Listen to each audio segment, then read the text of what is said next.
Hello, everyone. Good evening. And Mani Shankar Aiyar has many formers, but he's not a former member of the Congress Party. So greet him. Great to see you all here. And it's wonderful that there's such a marvelous turnout for this discussion. Mani has actually written 10 books, but we're going to discuss 3 of them this evening. And Maverick is in 2 of the titles. There's Memoirs of a Maverick, which is the first book that actually came out a couple of years ago. Then it was followed by The Rajiv I Knew, which goes into great depth into Mani Shankar's relationship with and service with Prime Minister Rajiv Gandhi. And then there's a Maverick in Politics, which brings the story up to date and goes on till 2024. And you all know what a maverick is. It's somebody who is independent, who has his own point of view, doesn't hesitate to express it, not somebody who feels any obligation to conform. And that is indeed what Mani Shankar Aiyar has always been. An unconventional thinker, somebody who is independent-minded and who has throughout his life blazed his own trail. I have to tell you also that his books are utterly delightful. And that's one of the reasons we have him here in this literary festival. His writing style is racy, there's acerbic but also self-deprecating wit and delightful insight. And he is somebody who is very outspoken, but don't forget he had lots of training as a diplomat. So there's nothing overtly offensive or controversial in the 3 books. There is, however, a lot that you can read between the lines, and there's a lot of fabulous anecdotes. If you look at a biography, an autobiography in particular, as source material for stories, you've come to the right address, because there's lots and lots and lots of anecdotes spanning his long, large and varied career.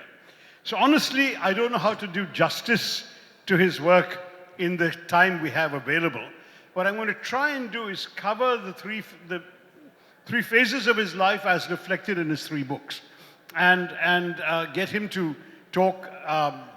This is really about him, so I'm going to be just provoking and then letting him do the talking. And then at the end of it, we'll try and have a few minutes for your questions, if there are things that he said or I failed to ask that you want to ask. So we can go into that. But I just want to start off first with Memoirs of a Maverick, because it really is, to my mind, a candid and extraordinarily refreshing memoir.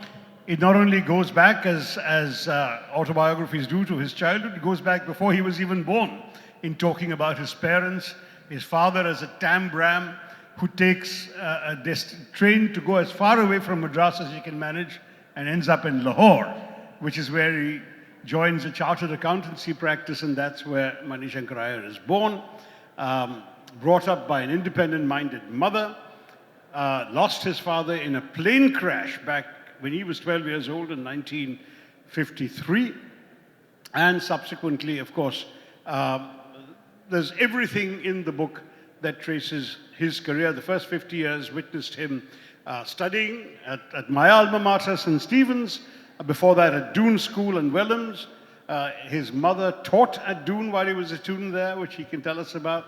Then he went on to Cambridge, joined the Foreign Service after having been objected to by the Intelligence Bureau on the ground that he was a member of the Marxist Society at Cambridge, all of which I think we need to ask him more about. I know about his Marxism because on one occasion I remember referring to him on stage at an event in Delhi as the inappropriately named Money, because he has so little respect for those who make it. But that's a different matter. A lot of people who thought highly of him got him into the service. He had an outstanding career, including being India's first Consul General in Karachi, then served Rajiv Gandhi in the Prime Minister's office, and finally ended up in politics. But we won't go into politics just yet. The first book is about his own life, and I'd like him to tell us a little bit about how he approached this task. He mentions in his introduction that he had no plans to write an autobiography, but was talked into it by his publisher. Once he did you have any hesitation, Mani, about, for example, whether you would leave out the personal stuff and just focus on the political? I've never written my memoirs, but if at all, I mean, I've said no to every publisher who's approached me so far. But if I did, I'm not sure that I want to indulge in the prurience of the audience. But you've been amazingly honest and candid, even about your parents' marriage, about your childhood, everything. Tell us how you approached the book and why you felt it was necessary to not conceal anything from your life. When I was asked to write my autobiography, my immediate reaction was, why would anyone want to know about me? Because I have had no distinction and certainly no historical achievement. So why would anyone want to read about my life? And it so happened that the question was posed to me at a reception on the lawns of my house where Sonia Gandhi was present. And I turned to her and said, "What do you think, ma'am?" And she said, "I think you should write your autobiography." At that moment, I realized that she had no plans for me in politics after I left the Rajya Sabha in 2016. That's a useful tip for some of us. When we are told, time to write your autobiography, you know the story is over. So then I tried to write a few lines, but my heart was not in it. And it was only because of the COVID pandemic that, having nothing else to do, I said, all right, I have this request before me from somebody who's very dear to me, the publisher of Juggernaut, Chiki, whose father, Avik Sarkar, was the one who launched me in journalism by patronizing me in Sunday magazine. And so to pass the time, I started writing, then got caught up. But at the end of the pandemic was over, and I was able to hand in the manuscript, and my publisher just threw up her hands and said, "I asked for the story of your life, but this is War and Peace." So the manuscript was about 1,000 pages long. So she wanted to cut it down to 150,000 words. So I said to her, "I sent my sheep to you for shearing, but you want to slaughter it." So then we negotiated over a period of a year, and ultimately she agreed that we could split the book up into 3 books. And that is how much of what I wanted to have said was said. But thanks to her being an excellent editor and her staff being very, very good at editing, it took me the better part of 3 years to reconceive, rewrite, re-edit, and re-express myself. A lot of what I thought was important was dropped by her. For example, I was very keen on reproducing forever my speeches in Parliament, and she said, "I'll never reproduce anything you've written or anything you've spoken, but you can sum it up in a few words." So that is how I learnt a lot while I was writing these books. And now I have the honor of having Shashi, who is the cause of this huge audience, I know, but here I am with him. So it's not a clash of the titans, but a meeting of minds. Oh, absolutely. And I must say that it's all 3 volumes are delightfully written. You really have to appreciate this, because honestly, I don't know how many political biographies or autobiographies you've all read. There is not one, and I mean this with utter seriousness, not even making exceptions for Nehru and Chagla, not one that is as engagingly written as Mani Shankar Aiyar's 3 volumes. So just in terms of the writing, the sheer reading pleasure of reading his English, and even though you couldn't reproduce your columns, I love some of them that you've quoted. There's a wonderful description of his constituency, which he said he wrote in Sunday magazine at the time, of which he's quoted a couple of paragraphs.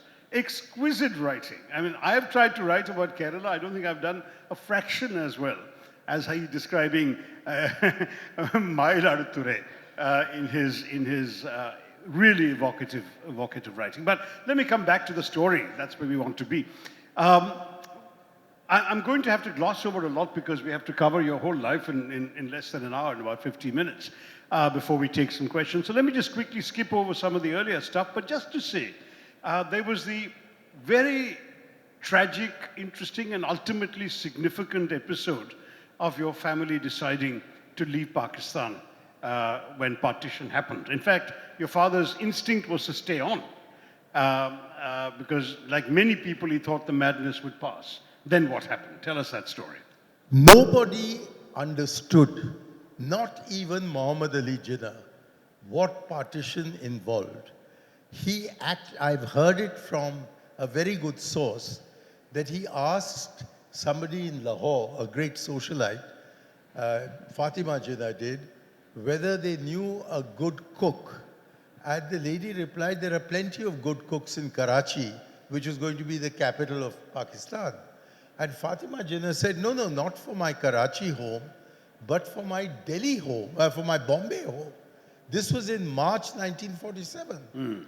So if Jinnah thought he was going to spend part of his life or part of his remaining life in Bombay as well as Karachi, and Suravardi was actually the Prime Minister of Pakistan when he was resident in Calcutta as an Indian citizen. And he appealed to Nehru that why is the finance minister troubling me? I should not be asked to pay taxes when I'm actually ruling another country. So given that even the progenitors of Pakistan did not understand what were the implications of Pakistan, it's hardly surprising that my father, who over a period of 20 years had built up an extraordinarily remunerative practice in chartered accountancy, essentially between Peshawar and Karachi, should have said that, well, no, what will partition change? My clients are going to be here, so I'll stay here. And on the 14th of August, 1947, when Pakistan became independent, he was in Pakistan intending to become a Pakistani, and my mother and her 4 children were in Shimla as Indians. And we celebrated the next day the independence of India. And my father had been told by a grocer, a sabziwala, who lived very close to Lakshmi Mansions where we lived, that Aiyar Sahab, ye sab janoon hai, that this is madness. And in a week it will be over. So just put a big padlock on your door, and every morning, every night at 3 o'clock, I'll come and knock at the door of your courtyard. And you open the door, and I'll pass you the day's supplies, and we can settle after this madness is over. And on the 17th, when the Radcliffe report came out, and it was clear that Lahore was not going to go to India, but to Pakistan, vicious rioting on a scale much larger than till the 16th of August started taking place everywhere. As usual, there was a knock on my father's rear door. He opened it, and the same sabziwala pulled out a dagger. Now, I never got around to asking my father, because he was killed in an air crash a few years later, as to why is it that the man didn't kill you? And I think the man had no intention of killing Appa.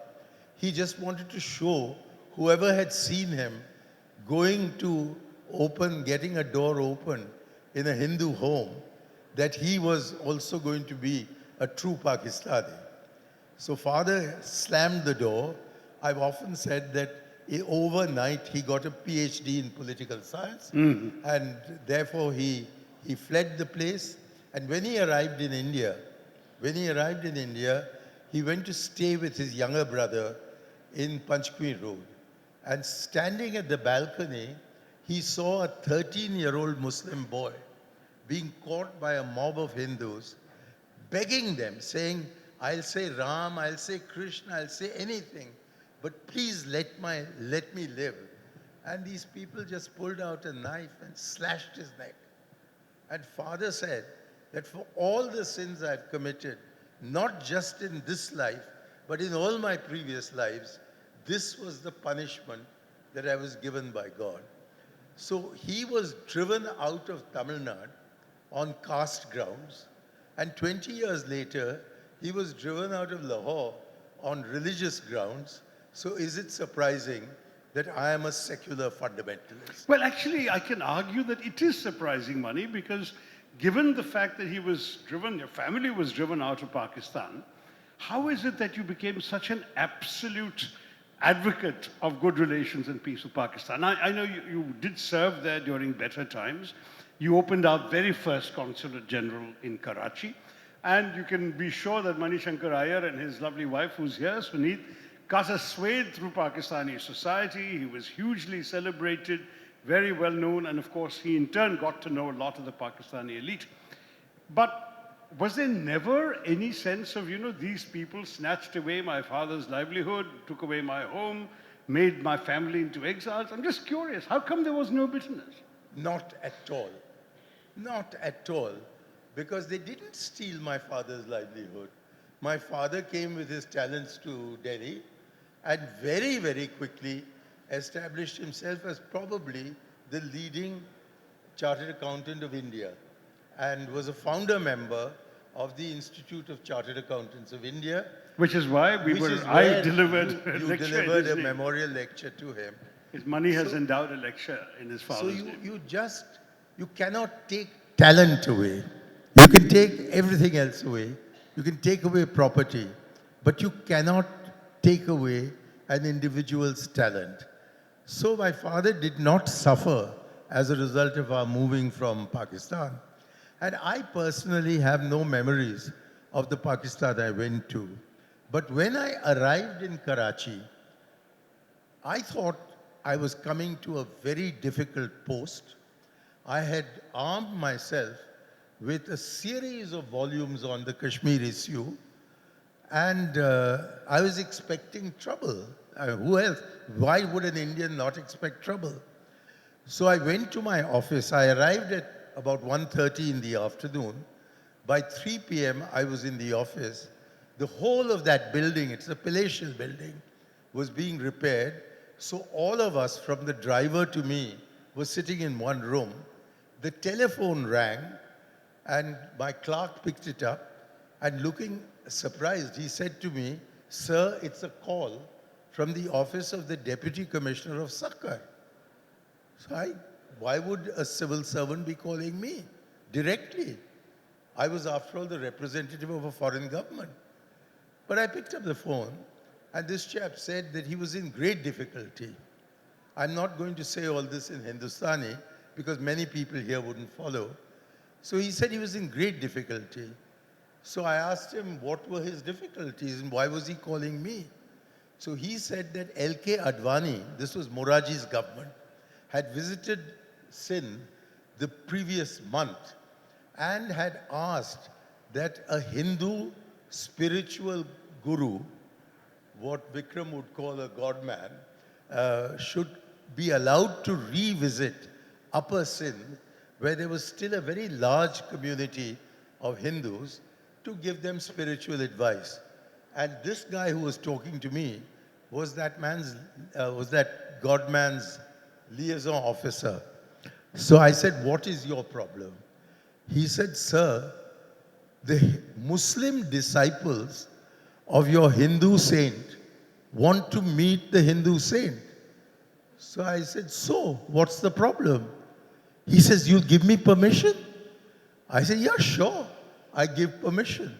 That was my first act in Pakistan. How can I possibly believe that this is an enemy country? Anyway, within a few days, Suneet and I were invited to a dinner party. And the guy sitting next to me was a very taciturn chap. So I thought it my duty to provoke him to speak. So I did a banal thing. I asked him, "Have you ever been to India?" And the man said, "Yes," and then shut up. So then I said to him, "Really? Where did you go?"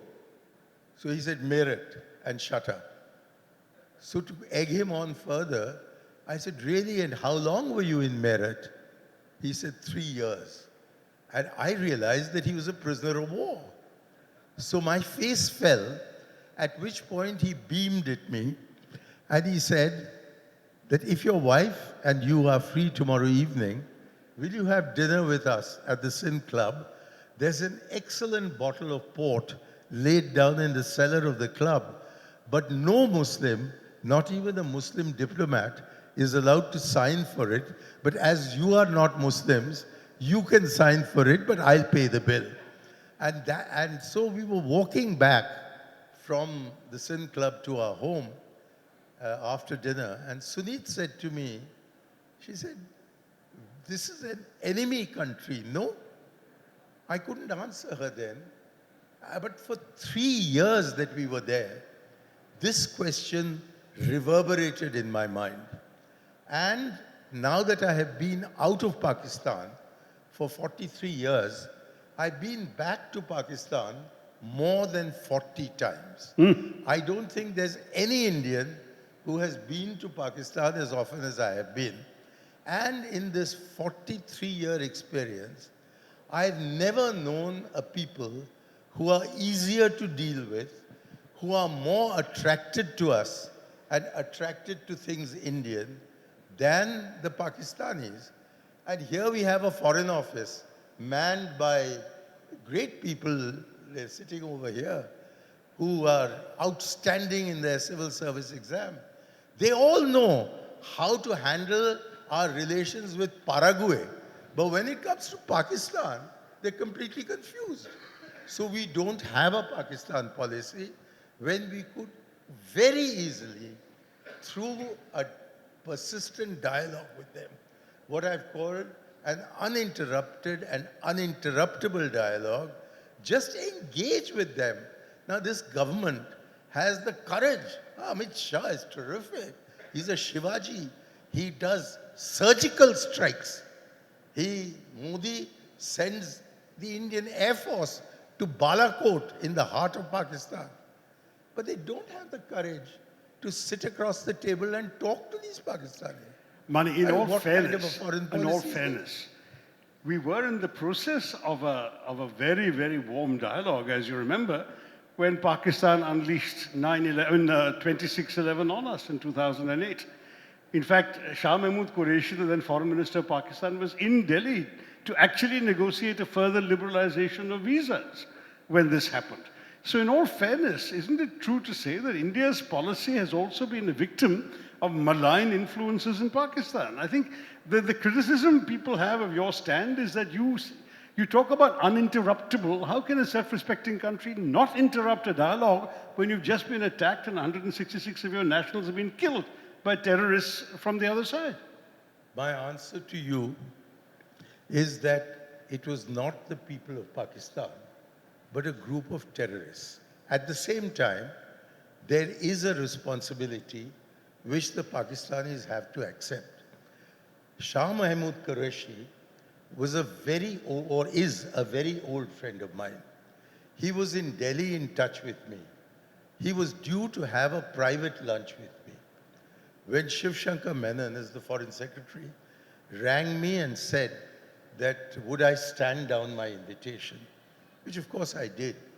But then I got a call from the Pakistan High Commissioner saying that he wanted Shah Mahmood Qureshi to talk to me.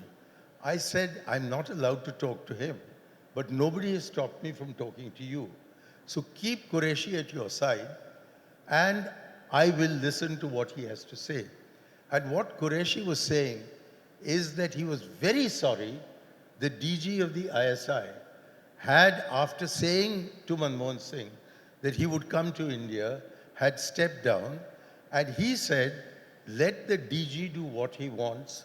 Can you get my message conveyed that I will stay on and be present when his deputy arrives? And we refused that. In any case, subsequently, the same Dr. Manmohan Singh, who was the Prime Minister of India when the Bombay attack took place, was then elected with 206 seats. And with those two, including yours, so 205 plus Thiruvananthapuram. And Then the first thing he did was to go to Sharm el-Sheikh. And in Sharm el-Sheikh, Shiv Shankar Menon, who is supposed to be just about the best diplomat we've ever had, was drafting the communique, and the Pakistan Prime Minister said that I have given your Prime Minister a summary of the situation in Balochistan.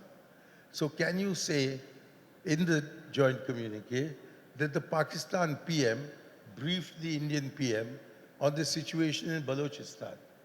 When he came back, all the Pakistan haters and Pakistan baiters said, we can't accept that word, and therefore even Manmohan Singh, poor Manmohan Singh, he had to abandon that path.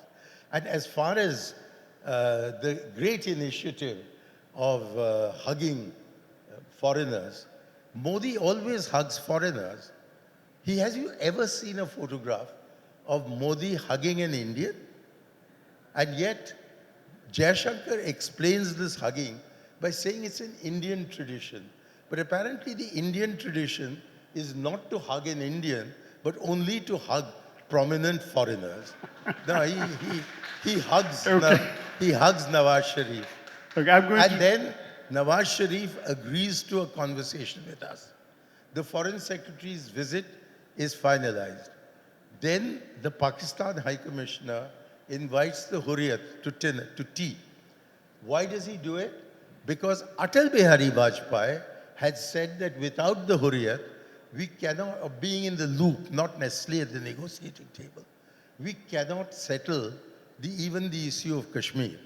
And therefore, had encouraged the Hurriyat to be in touch with the Pakistan High Commission and even to visit Pakistan. He gave them permission. And Khurshid Ahmed Kasuri, who is Mahmood Kasuri, who was at that time the foreign minister of Pakistan. And a classmate of yours at Cambridge. Is a classmate of mine at Cambridge, so I've known him for 60 years. He's told me that the only block on the way to solving the Kashmir issue was Gilani. Sayyid Gilani, the head of the Hurriyat in Kashmir. So the man had annoyed both the Indians and the Pakistanis. And a magnificent 16-point program, which for some reason Musharraf called the 4-point program, was worked out to deal with the issue of Kashmir by talking to them. And what was that solution? That under no circumstances would Kashmir be independent. And that the solution lay in there being no exchange of territories, no exchange of people, but rendering the line of control irrelevant by allowing Kashmiris to cross over for personal reasons, family reasons, religious reasons, cultural reasons, and permitting a certain element of trade between the two sides.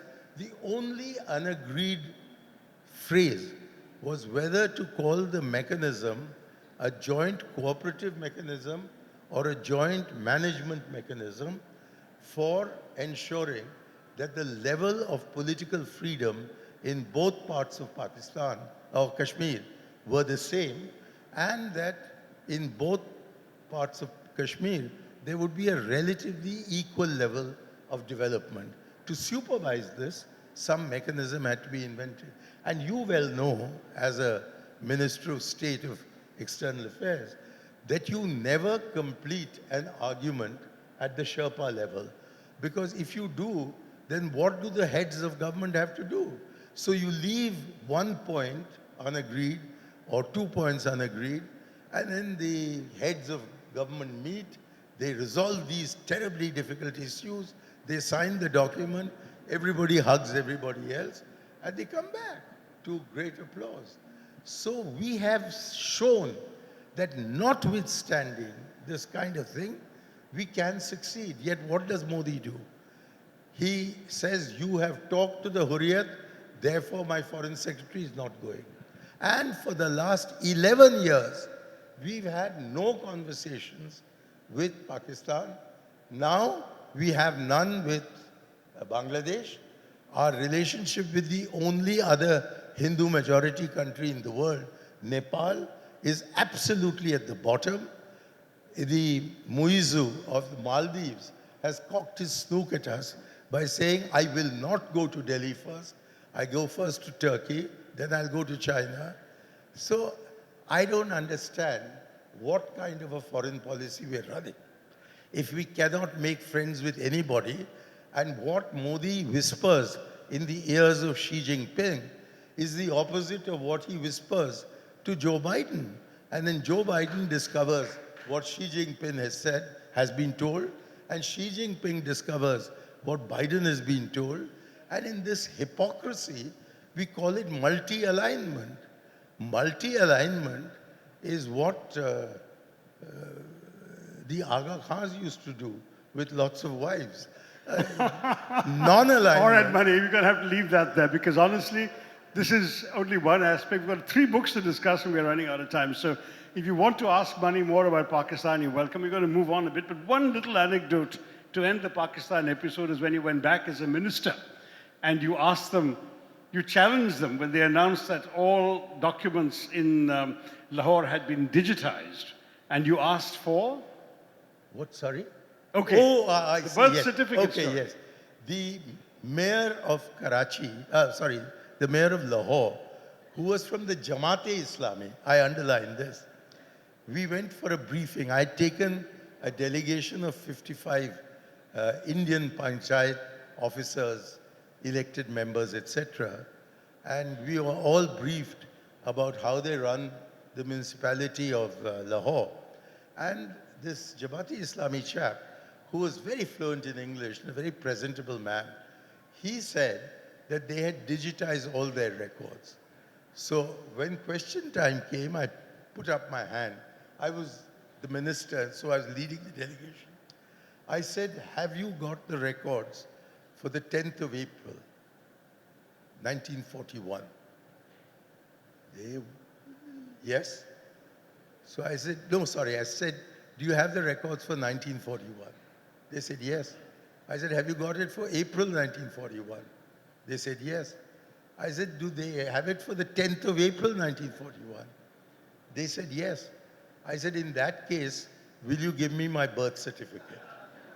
And I remembered at that time that Musharraf, who was born in Delhi, had asked for his birth certificate in Delhi. And it took us 3 months to send it to him.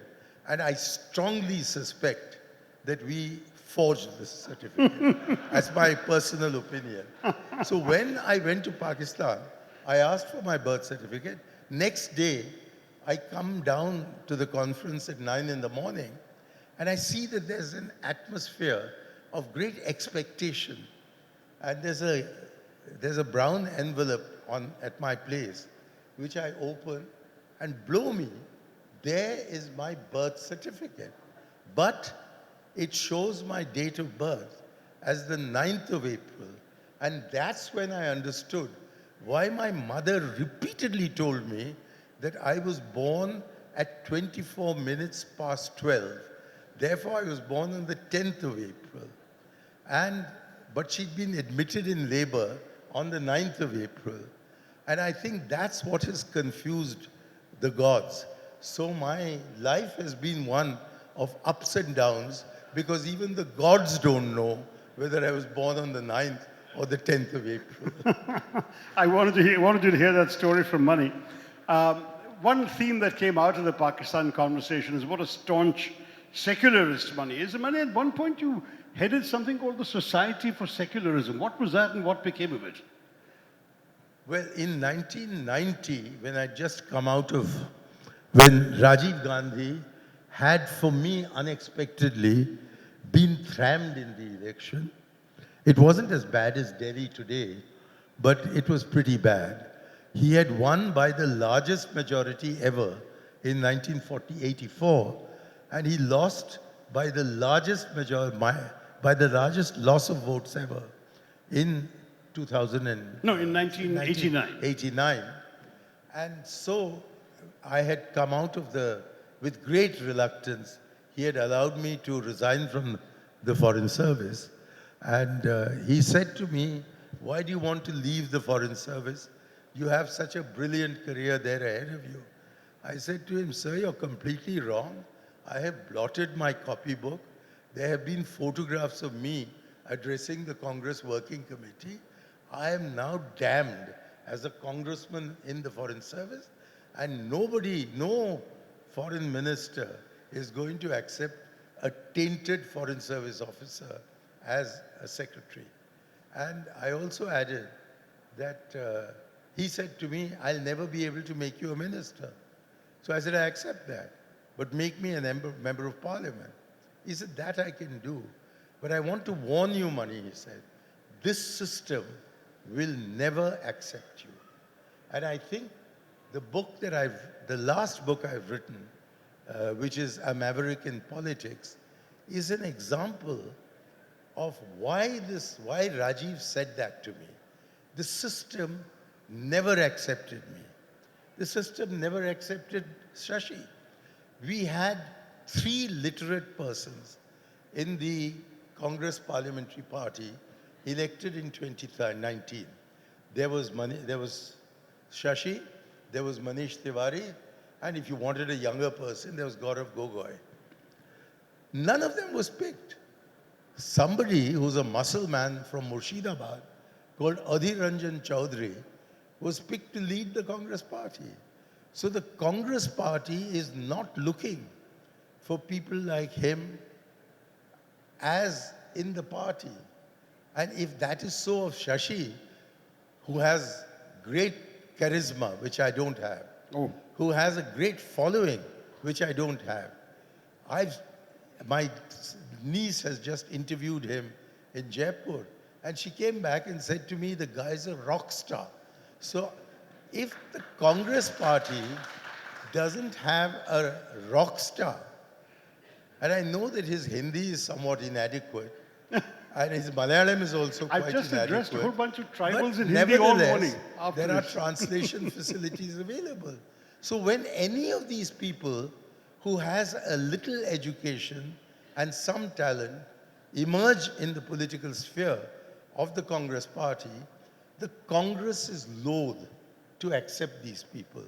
And I think that is why Rajiv also faced difficulties.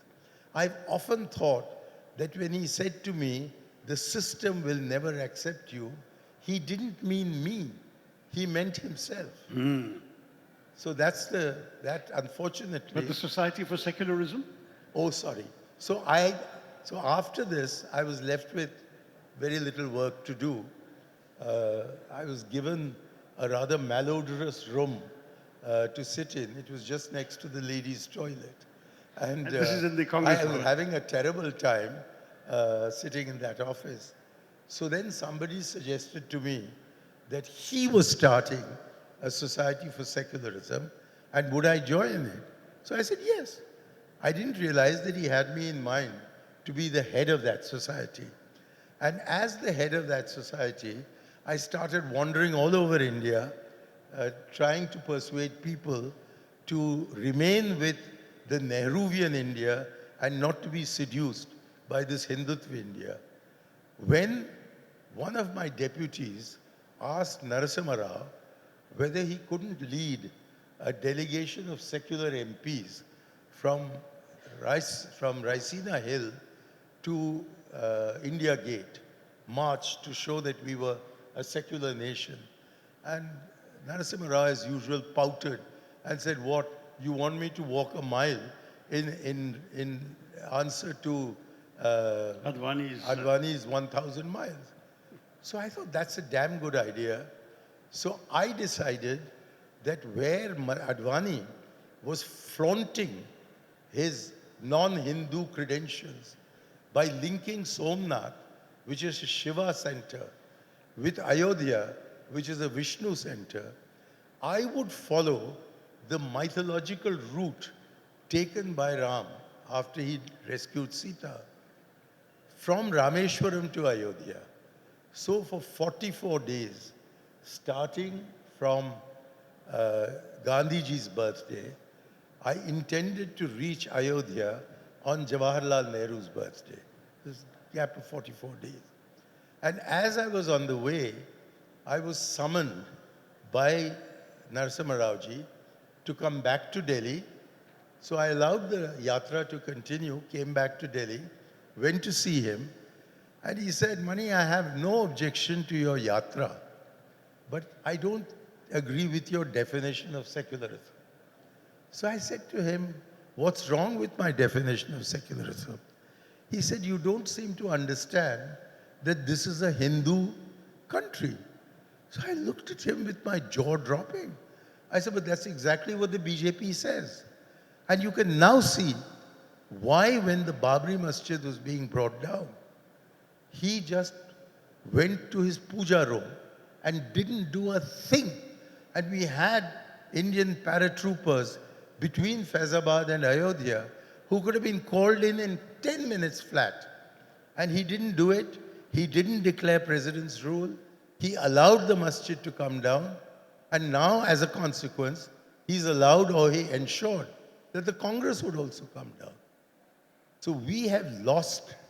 It's not the Congress party that has lost in today's Delhi. It is the nation that has lost.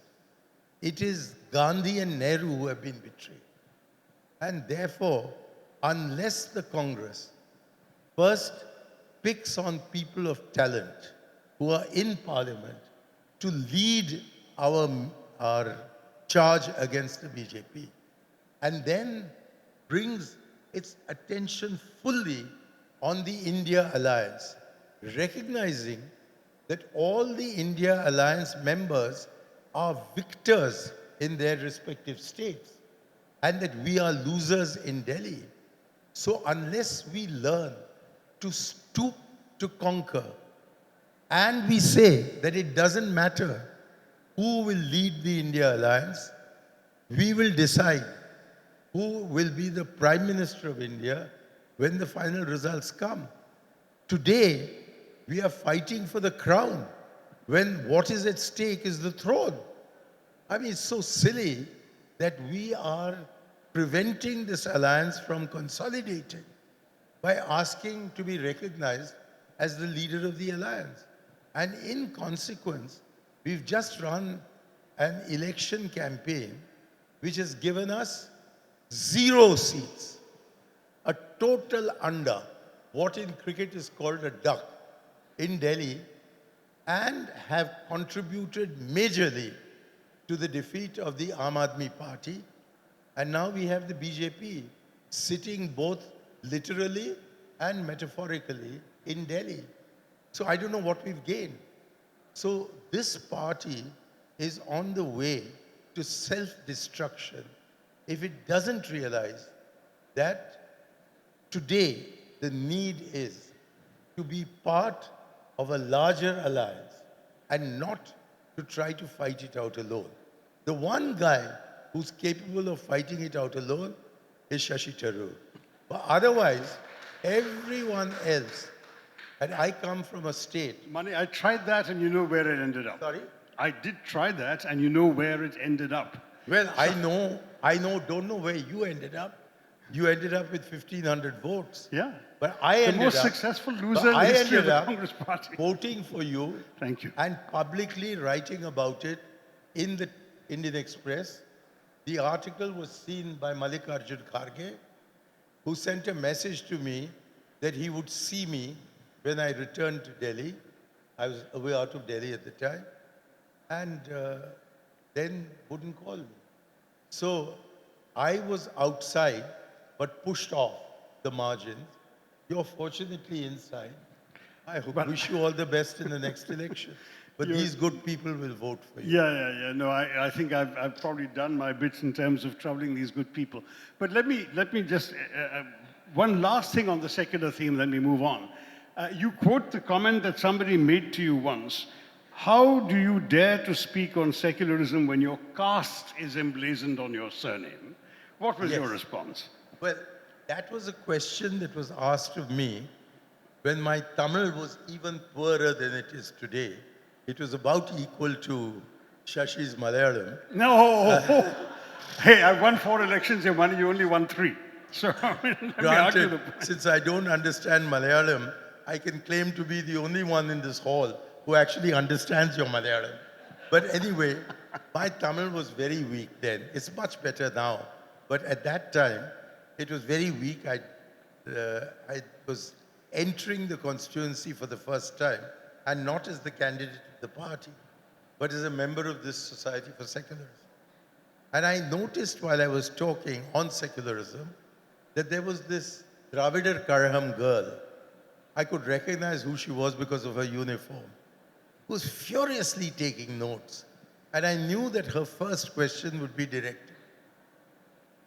So as I'd guessed, as I'd feared, as I'd apprehended, as soon as question time came, her hand went up and the chairman called her.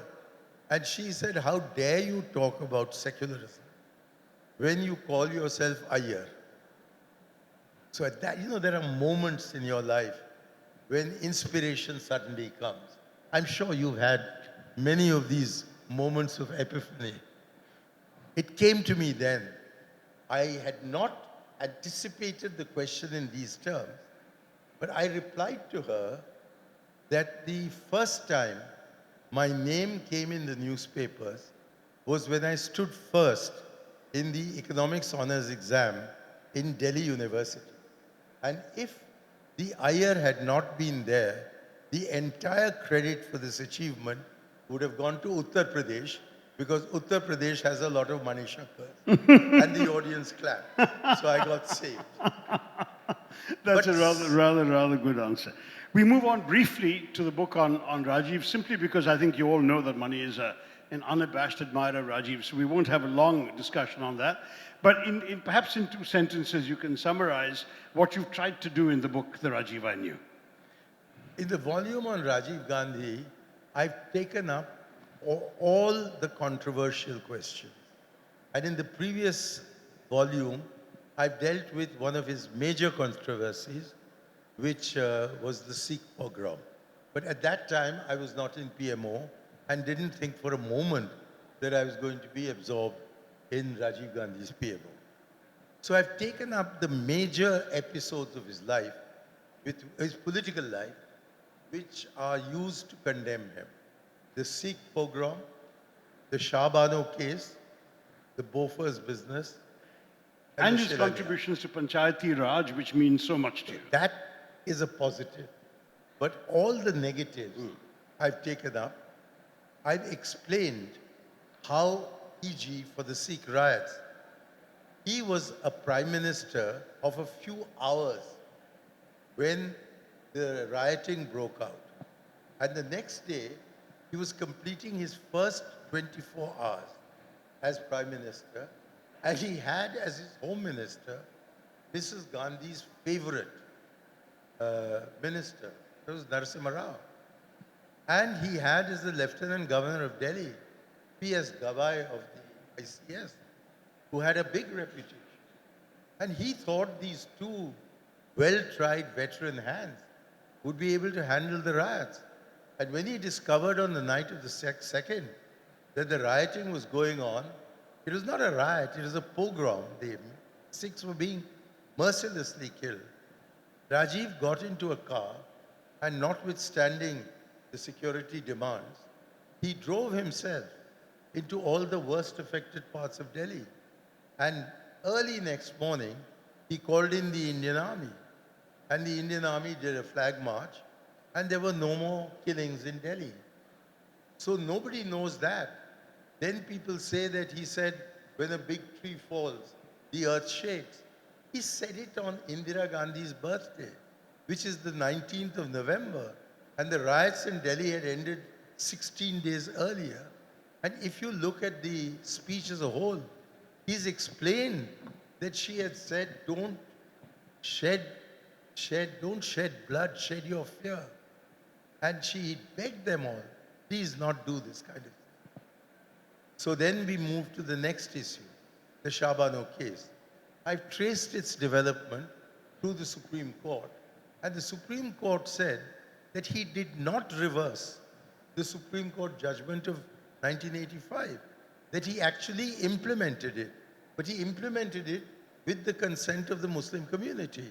And since 1920, since 2001, that is for the last quarter century, all cases of Muslim divorce are being decided in terms of the act that he passed. And the Supreme Court said he did not violate any of the human rights of the Muslim women and nor any of their constitutional rights. And yet nobody talks about that. Equally on Bofors, the High Court of Delhi eventually said that he didn't produce a scintilla of evidence. And yet in 1997 itself, my batchmate, K.P. Balakrishnan, as ambassador in Bern, had received all the papers relating to Bofors. They'd been handed over to the CBI, to a very peculiar CBI head who walked around with his Walkman. And when asked, what do you listen to in the Walkman? He said, I listen to my own speeches. So Joginder Singh was the head of the CBI. And I had had my own experience with the Intelligence Bureau. It was headed at that time, or rather the Undersecretary, when I was being refused admission to the Foreign Service, was none other than M.K. Narayanan.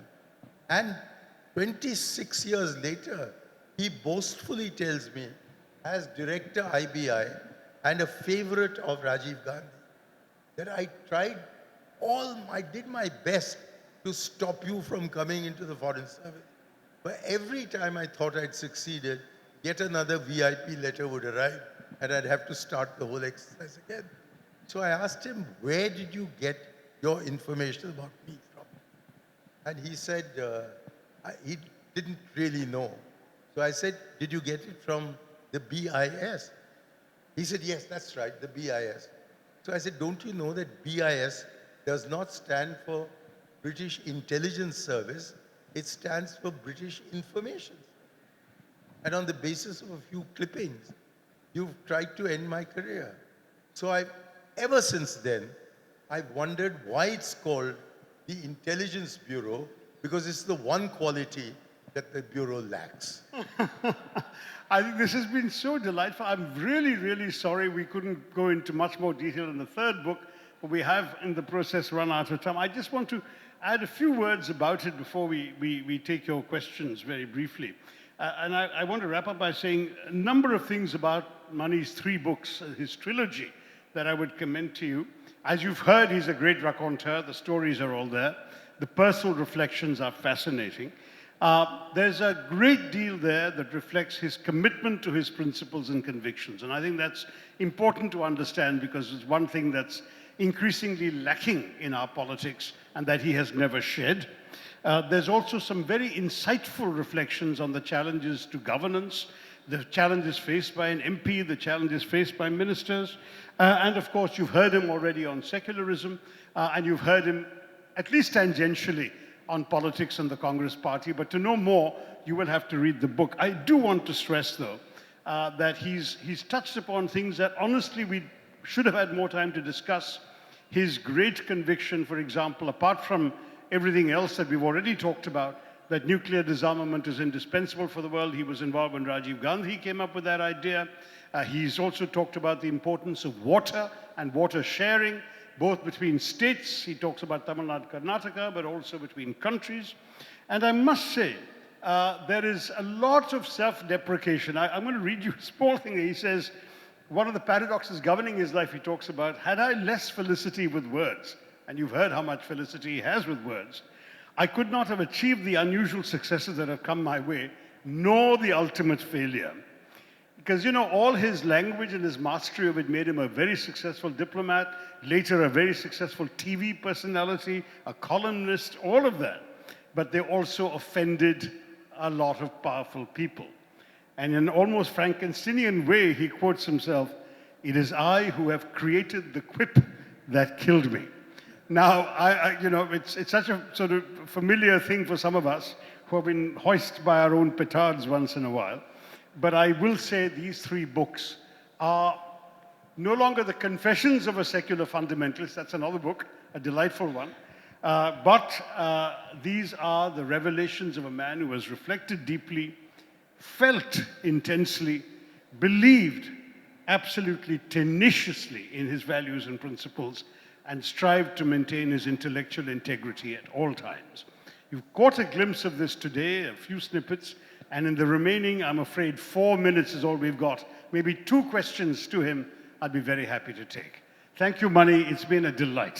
Thank you. Thank There's you one very hand much. right there.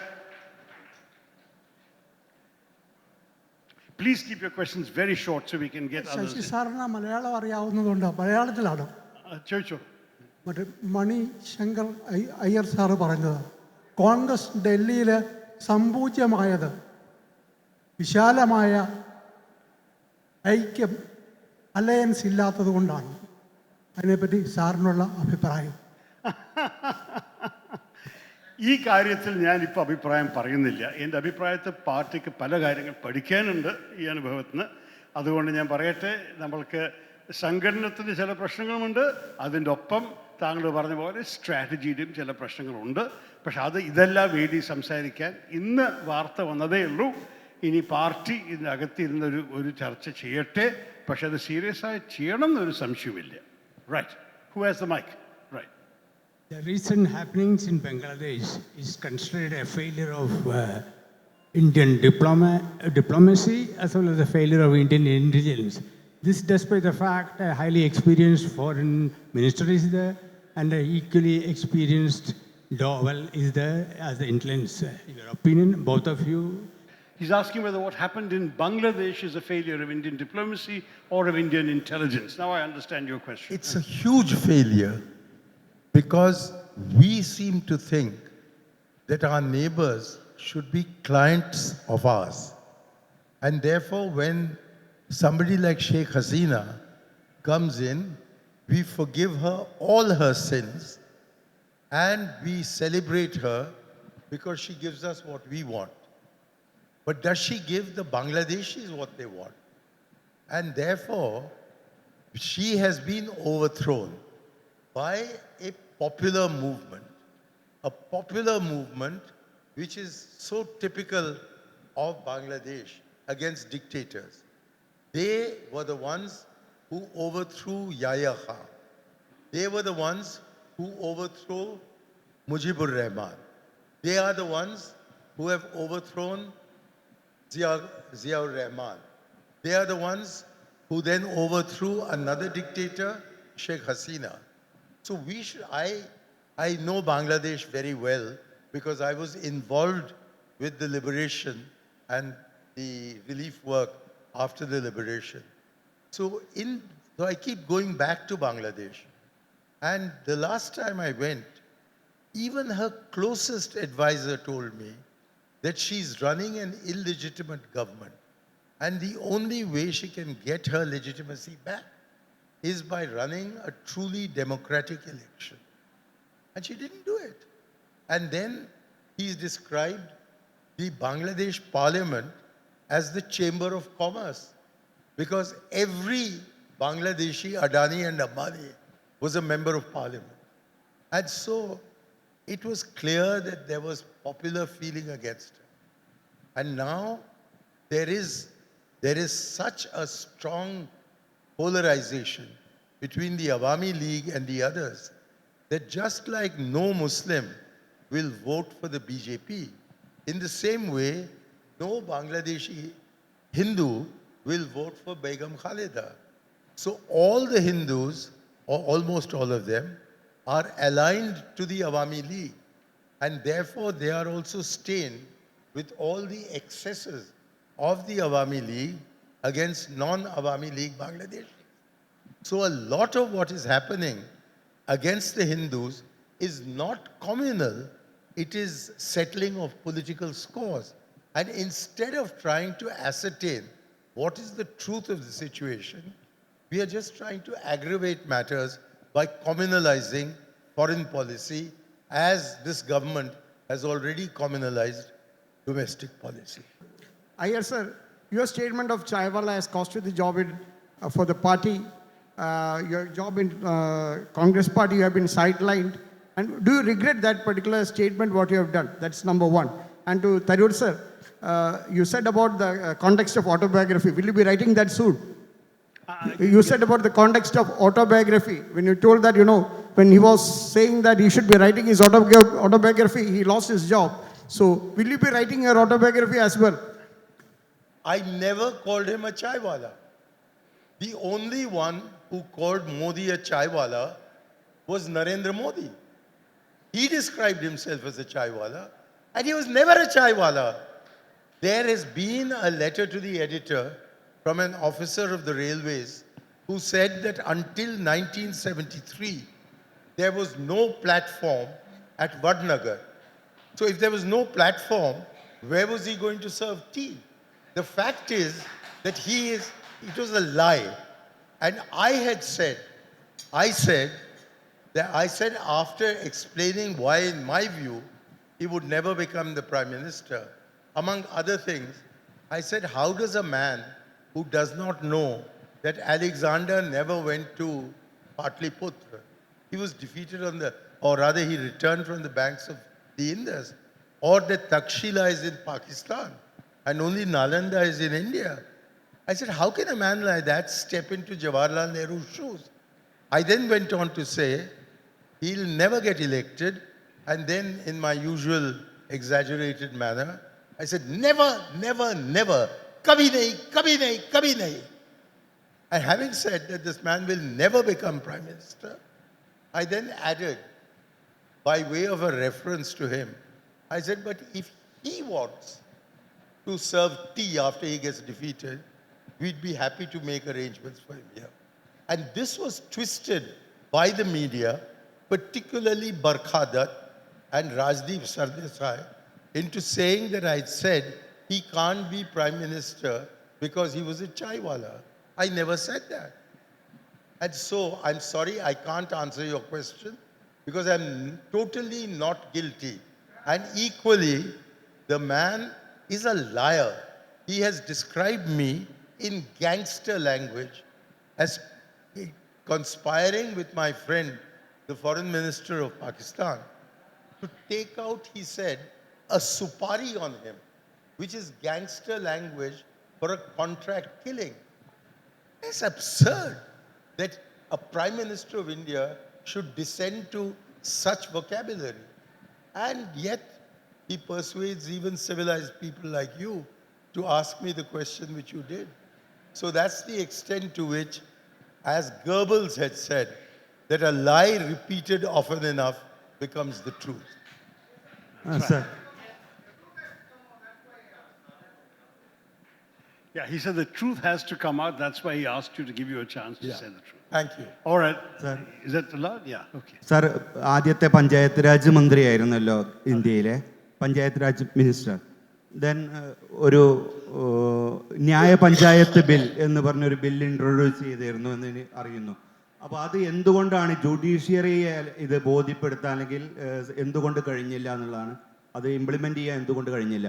Nyaya panchayat. Did you introduce a Nyaya Panchayat bill when you were Panchayati Raj Minister, and what happened? I was let down by the cabinet because H.R. Bharadwaj was the law minister, and he had a typical Congress idea that if he created mobile courts, then briefless lawyers in rural India would get clients to take before the mobile court. And because he felt that the mobile court idea would be sabotaged if we had Nyaya Panchayats, when after promising me that if I supported him on mobile courts, he would support me on Nyaya Panchayats, and I was too naive, too innocent to understand that the man was trying to secure my support for his mobile courts, and the minute I extended it, he withdrew his support for the Nyaya Panchayats. So we don't have Nyaya Panchayats except in Bihar.